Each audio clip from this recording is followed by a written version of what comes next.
দিন রাত মিলিয়ে ব্লগ হয়, কিন্তু আমার দিনে কোনো ব্লগ নেই। রাত্রেই যা হচ্ছে সব কিছু তোমাদের সাথে শেয়ার করছি, তো তোমরা দেখতে থাকো আজকে সারা রাতের ব্লগ।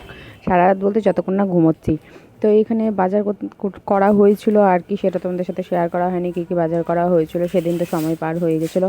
আর একদিনে সব কিছু শেয়ার না করাটাই ভালো, অনেকটা বড় হয়ে যায় কোনো কিছু না, দেখবে মন মতো কিছু শেয়ার করাও যায় না তোমাদের সাথে বড় হওয়ার চক্করে। কারণ সময়টা দেখো সবারই মূল্যবান হয়ে থাকে।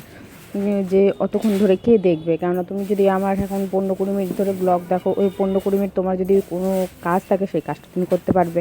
বা আরও কারোর ব্লগ তুমি দেখো যা পছন্দ করো, তাদেরটা গিয়ে একটু দেখতে পারবে, হ্যাঁ না?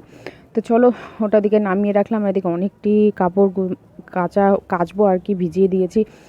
বড় বালতি নেই, তার জন্য ওর মধ্যে রাখা হয়েছে ভিজিয়ে ভিজিয়ে। এতগুলো আজকে গুছিয়ে উঠবো, আবার কালকে অতগুলো কাচতে হবে। চাদরই আছে প্রায় 5টা চাদর আছে। তো ওটা ভাবলে একটু ভয় ভয় লাগছে। তো চলো, এই যে চাদরটা আমি ভাঁজ করলাম না, এই চাদরটা হলো আমার ঠাকুমার চাদর।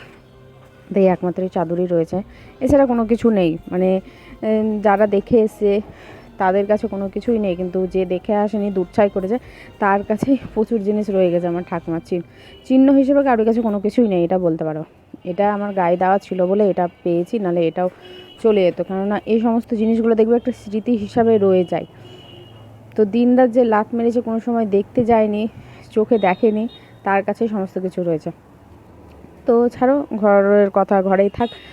তো আর এদিকে ওগুলো জিনিস তো বাথরুমে ভরে রাখা হলো, বাইরে রাখলাম না। আর এখানে সব কিছু বাসন কুসন যা ছিল সব কিছু গুছিয়ে রাখা হলো। তো বাঁচার লড়াইটা আমাদের প্রতিনিয়ত চলতে হয়, তাই না? মরণ তো একদিনেই আসে, মরণ আসে তো একদিনেই মানুষ চলে যায়, কিন্তু এই যে বাঁচার ইচ্ছেটা প্রতিনিয়ত আমাদের বাড়িয়ে দেয়, অনেক কিছু শেখায়। একটা করে দিন যাওয়া, এই যে রাত পেরিয়ে সকাল হয়, এই যে আমরা একটা আশা ভরসা নিয়ে ঘুম থেকে উঠি, এতেও কিন্তু অনেক কিছু শেখার থাকে প্রতিনিয়ত, তাই না? তো সেটাই বলছি আর কি। তো জীবনে বাঁচতে গেলে অনেক কিছু শেখার রয়েছে, অনেক কিছু লড়াই করার মধ্যে দিয়ে এগিয়ে নিয়ে যেতে হবে এই জীবনটাকে। তো খাওয়ার 2 টুকরো মাংস আছে, জন্য জোর হয়ে যাবে। দেখছি আমাদের জন্য কি করা যায়। আমার তো অত রাতে খাওয়ার এখন টেনশন করছি না, আমি যা পাচ্ছি অল্প হালকা খাচ্ছি রাত্রে। কেন, মোটু হয়ে যাচ্ছি তো কী করব, আবার মোটু হয়ে যাচ্ছি, আবার রাত্রেবেলায় গিয়ে আবার পুরি খাচ্ছি, ভাবতে পারছো? আর যে 3 থাকের ঝুড়িটা ছিল, আগে তো বাসনই রেখেছিলাম, আমি এর আগের যে বাড়িটাতে ছিলাম বাসনই রেখেছিলাম। তো এখন আর কি করছি বলো তো, 3টে ভাগে ভাগ করে নিয়েছি। একবার সুন্দর করে কাপ প্লেট ওখানে রাখছি, চায়ের জিনিস সমস্ত জিনিস রাখা রয়েছে। একটাতে সবজি রাখছি, আর একটাতে কী করছি, ওই যে বাসন রাখছি, বাসন মেজে মেজে। তাহলে কী হচ্ছে, জলটা ঝরে যাচ্ছে, আমার না বেশ সুবিধা হয়েছে। আর এখানে কলটা তো খারাপ হয়ে গেছে, জল পড়ছে প্রতিনিয়ত, তার জন্য বালতিতে জল ঢেলে রাখছি। আর এখানে 2টো বালতি রয়েছে, সেটা ফার্স্টের দিকে দেখলে ওই যে ওখানে দেখো জারটা আছে। প্রতিনিয়ত টপ টপ করে মুখ দিয়ে জল পড়ছে, আর টপ টপ করে জল পড়া একেবারেই ভালো না, খুব বাজে জিনিস, লক্ষণ। এগুলো ভালো যায় না বাড়ির। সরিয়ে দিয়েছি, বালতিতে জল ভরে কাজ করছি, অসুবিধাও হচ্ছে না, কেন ভাতের জন্য তো জল লাগে। ঢালতে আরও বেশ সুবিধাই হচ্ছে। ও তোমার বোতল জগ সুবিধা হচ্ছে, অসুবিধা নেই। এমনি এখানকার জল এত বাজে যে কি বলবো, ওটা তো আর কিছু করার নেই। তো ঠিক আছে, চলো।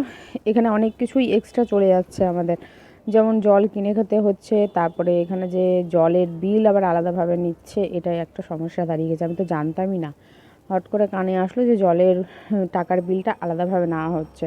মানে কত দিক থেকে কত কী যাচ্ছে। ওখানে যেমন 12 টাকা দিয়ে জার ভরে নেওয়া হচ্ছিলো, এখানে 35 টাকা জলের জার নিচ্ছে। আবার 200 টাকা জলের বিল, যেটা মোটরে জল উঠছে।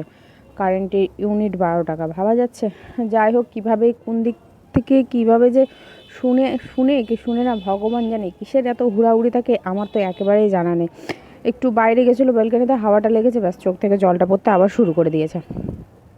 তো ঠিক আছে, এদিকে সব কিছু হয়ে গেছে, বিছানার চাদর চেঞ্জ করা, বালিশের ওয়ার চেঞ্জ করা, সব কিছু ঠিকঠাক রয়ে গেছে। এবার রাতের তোড়জোড়ের পাড়া থাকলো। তো চলো, প্রতিনিয়ত যে লড়াই করার ইচ্ছেটা যে আমাদের মধ্যে বাড়তেই থাকে, সেটাকে আরও এগিয়ে নিয়ে যাওয়াটাই বরঞ্চ ভালো। ওই যে বাইরে বার করে রেখেছে, একটা দুটো করতে করতে প্রচুর জিনিস বাইরে বার করে দিয়েছে। 1 2 3, তাহলে 2টো মনে হয় ভরলো। বাকি ট্রায়াল দিয়ে আয়নার সামনে দাঁড়াচ্ছে আর দেখছি যে ঠিক লাগছে কিনা, ঠিক লাগছে কিনা, ঠিক লাগছে কিনা। তো যাই হোক, অসুবিধা নেই। এই যে আমি এখানে, তো আমি কি খাবো ওটাই ভাবছি। ডালিয়া আছে, ডালিয়া করে নেবো নাকি তাই ভাবছি, কিন্তু আবার ঝামেলা। কী কী নেওয়া হয়েছে সেটা তোমাদের সাথে শেয়ার করা হয়নি, তো সেটাই এখন করছি এই মুহূর্তে। বিস্কিট, সোয়াবিন, লবণ, পাঁপড়, তেল, চাল, এখানে 10 কিলো চাল রয়েছে, না 10 কিলো নয়, আপাতত 8 কিলো, 8 কিলো চাল রয়েছে, শুকনো লঙ্কা, আর এদিকে 50 গ্রামের সব প্যাকেটগুলো, মশলার প্যাকেটগুলো নিয়ে নেওয়া হয়েছে, কালো জিরে, জিরে, পাঁচফোড়ন, গোলমরিচ, এটা যেমন গোটা নেই, এটা গুঁড়ো নেওয়া হয়েছে। ভাজো, তারপরে জল দাও। এর আগের বার আনঝাটকে ডালিয়ার খিচুড়ি করেছিলাম, একদম ঝুরঝুর হয়েছিল, মাপ মতো জল দিয়েছিলাম। মাপ মতো জল বলতে কি, যেমন আমরা পোলাও করি যেটা ডবল জল দিই, সেটা ডবল জল দিইনি।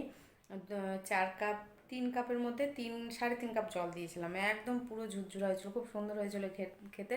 ও তো বুঝতেও পারিনি, টাইম পাস বুঝতে পারিনি যে ওটা ডালিয়া আছে বা অন্য কিছু। ও ভেবেছে একটা কিছু খাবার আছে, তো আমাকে জিজ্ঞেস করলো সেদিনকার খাবারটা হচ্ছিলো, খুব ভালো হয়েছিলো, তো ওই দিনকার খাবার বললাম যে ডালিয়া ছিল ওটা। কলাইয়ের ডাল দিয়ে করেছিলাম, তাও মুসুরির ডাল ছিল না। তো আজকে যতগুলো বাজার করে নিয়ে আসলাম তার মধ্যেও ভুলে গেছি মুসুরির ডাল আনতে, মুসুরির ডাল, মাথার তেল। তো এই মুহূর্তে আমি মাথার তেলটা অর্ডার দিতে পারছি না, তো ভাবলাম যে আপাতত ডাবর আমরা তেলটাই নিয়ে আসা যাক। তো দেখি কালকে যদি সবজি বাজার করতে যাই ওখানে, তাহলে নিয়ে আসবো, মনে করি মুসুরির ডাল, মাথার তেল, আর একটা কী যেন মনে পড়লো না, এখন আর মনে করতে আছে, 3টে জিনিস মনে পড়েছিল। আচ্ছা যাই হোক, শ্যাম্পু ট্যাম্পু তো নেওয়া হয়ে গেছে। তো চলো, গুড নাইট, আজকের মতো এখানে শেষ করছি, আবার দেখা হচ্ছে নতুন দিনে। টাটা।